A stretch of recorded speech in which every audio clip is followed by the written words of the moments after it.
항상 대한민국에 정확하고 빠른 소식을 알리기 위한 시스코크입니다. 구독과 좋아요는 영상 제작에 큰 힘이 됩니다.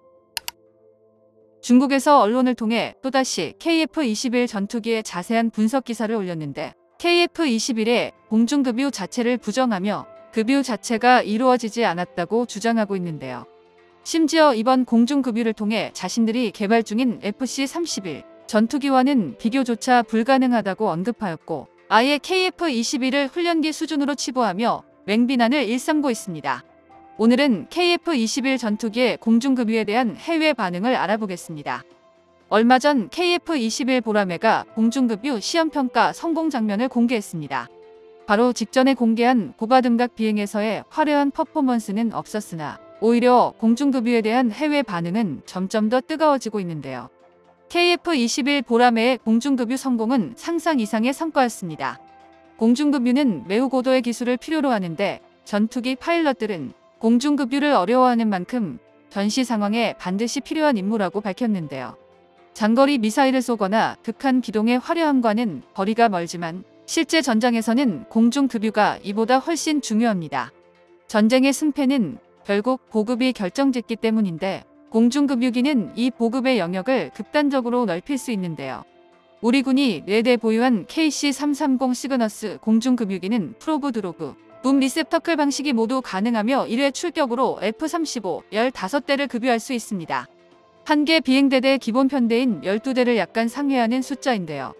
평균적으로 전투기 한 기에 1회 공중급유를 하면 최소 2시간의 임무시간과 50% 내외의 작전 반경이 증가합니다. 그럼 KF-21 전투기의 경우를 예를 한번 들어보겠습니다.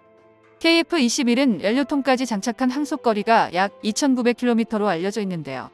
이를 바탕으로 KF-21의 비교적 가벼운 중량과 높은 연비 등을 고려하면 내부 연료만으로는 약 2,200km 내외의 항속이 가능하다고 추정됩니다. 전투기가 특정 전투 임무를 수행하고 복귀할 수 있는 거리인 작전 범위로 따져보면 대략 1,100km 내외라는 계산이 가능한데 작전 범위를 최대치까지 활용한다면 KF-21 전투기로 베이징을 직접 타격까지 가능해집니다. 그런데 여기서 이번 공중급유 성공으로 KF-21의 작전 반경이 최소 50% 이상 확장된다면 이야기는 순식간에 달라지는데요. KF-21의 작전 범위는 기하급수적으로 넓어지게 됩니다. KF-21 전투기가 중국 베이징을 거쳐 중국 내륙 깊숙한 곳까지 진출이 가능해지며 중국 정부의 폭격기 4단이나 산샤댐을 직접 타격하는 것도 가능해지는데요. 게다가 KF-21 전투기가 한 대가 아니라 한 개 비행대대를 가득 채운 편대 비행 상태로 전투 수행이 가능하기에 중국 입장에선 무조건 외면하고 싶어질 겁니다. 중국 소호일보에서는 이번 KF-21 공중급유 영상 자체가 조작이 되었다고 주장하고 있는데요. 이게 사실이라는 증거는 차고 넘치지만 애써 외면하며 오히려 KF-21을 훈련기보다도 못한 수준이란 말도 안 되는 주장을 하고 있습니다. 하지만 이는 말도 안 되는 주장인 게 공중급유는 파일럿의 실력도 중요하지만 이에 못지않게 기체의 성능 역시 매우 중요합니다. 공중급유기 후방은 어마어마한 난기류가 소용돌이치고 있기에 급유를 받는 전투기는 난기류 속에서도 정숙한 비행을 유지할 수 있는 기체의 안전성이 필수인데요. 게다가 KF-21은 일반적으로 알려진 드로드 방식이 아닌 붐 방식을 사용했습니다. 붐 방식의 공중급유 시 연료 전송 속도가 매우 높지만 그만큼 정밀한 제어가 필요하고 기술적 난이도가 굉장히 높습니다. 이처럼 말로만 들어도 난관이 예상되는 공중급유를 단 한 번의 시도만으로 성공했으니 중국 입장에서는 조작이라고 주장하는 이유이기도 한데요. 특히 미국에서는 이번 공중급유의 성공으로 입을 다물지 못하고 있습니다. 미국의 저명한 방산 매체인 워존에서는 KF-21 전투기가 이젠 F-35의 대항마로 거듭났다고 주장할 만큼 기체의 안정성을 증명해냈고 이는 곧 F-35 전투기의 수출 파일을 잡아먹을 수도 있다며 놀라워했는데요. 실제로 F-35 전투기는 아직도 미완의 전투기라는 꼬리표가 달리고 있습니다. F-35는 개발 초기 기본 예산만 2,300조 원이 넘는 인류 역사상 최대 규모의 무기 개발 프로그램이었지만 시작부터 온갖 말썽을 일으켰습니다. 실제로 F-35는 1993년 개발을 시작한 이래 현재까지 950건에 가까운 온갖 결함이 발생했는데요. 사출좌석 결함을 시작으로 3년이란 시간을 허비했고 전기 개통 및 시스템 소프트웨어 오작동과 엔진 터빈 날개 균열로 치명적인 결함을 인정하고 양산을 시작했다가 멈추는 일도 다반사였습니다. 그나마 개발사인 로키드 마틴에서 중대 결함부터 우선순위를 두어 개선해 나가고 있지만 하다못해 개발국인 미국조차 F-35의 가동률이 65%에 못 미칠 정도인데요.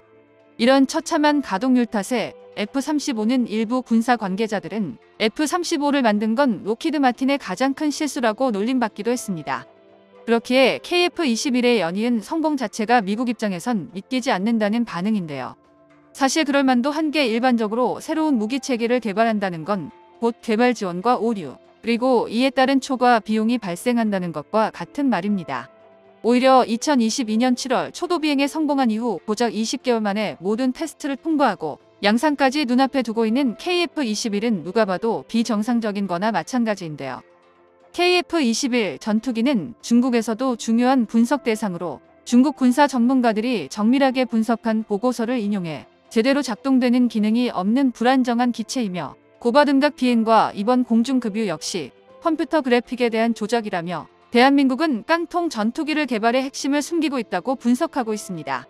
정치적인 이유로 7년 만에 전투기를 완성한 것이며 항공산업에 기반이 없는 대한민국이 미국의 지원이 없이도 완성했기 때문에 자체가 껍데기 사업일 확률이 높다는 주장인데요.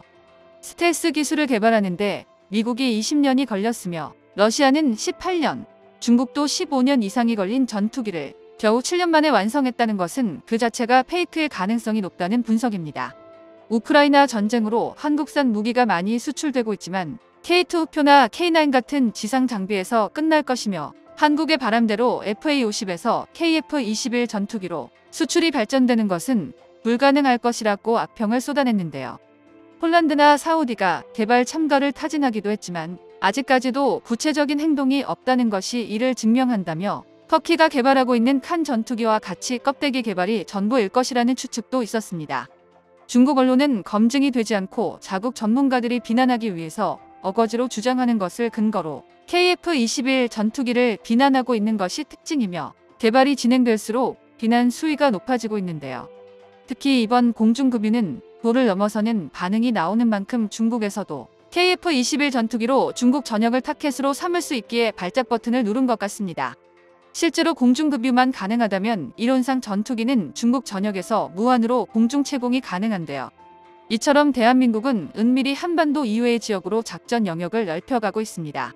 이제 대한민국은 발생한 위협에 대응하는 게 아니라 위협에 선제에 대응할 수 있는 능력을 갖췄는데요. 중국의 한반도 군사 개입에 대응할 힘이 생긴 만큼 자주국방을 위한 발판이 마련되어 가고 있습니다. 정보가 도움되셨다면 구독과 좋아요 부탁드립니다.